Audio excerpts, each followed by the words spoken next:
மாவட்டம் சாலவாக்கம் பகுதிகளில் வயல் நிலங்களில் பொருத்தப்பட்டுள்ள பம்ப் செட் மோட்டார் காப்பர் கம்பிகளை திருடிய 3 பேர் சிறையில் அடைக்கப்பட்டனர்.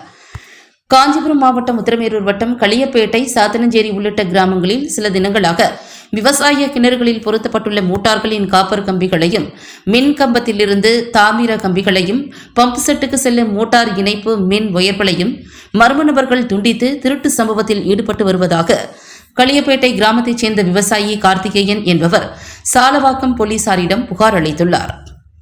புகாரில் விவசாய நிலங்களில் உள்ள பம்பு செட்டில் பியூஸ் கேரியர்கள் மற்றும் மோட்டார் மின் வயர்களை மர்ம நபர்கள் திருடிச் சென்றதாக அவர் கூறியுள்ளார்.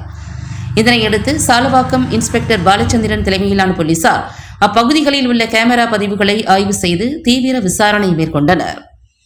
விசாரணையில் சாத்தனஞ்சேரி கிராமத்தைச் சேர்ந்த சதீஷ்குமார், எல்லப்பன், அத்தியூரைச் சேர்ந்த ரோஹித் ஆகிய 3 வாலிபர்களை கைது செய்து மேலும் இதுகுறித்து விசாரணை மேற்கொண்டனர். விசாரணையில் பிடிபட்ட 3 வாலிபர்களும் காப்பர் மின் கம்பிகளை திருடியதை ஒப்புக்கொண்டுள்ளனர். இதனையடுத்து 20 வயது மதிக்கத்தக்க 3 வாலிபர்கள் மீதும் திருட்டு வழக்கு பதிவு செய்த போலீசார் உத்திரமேரூர் நீதிமன்றத்தில் ஆஜர்படுத்தி காஞ்சிபுரம் மத்திய கிளை சிறையில் அடைத்தனர்.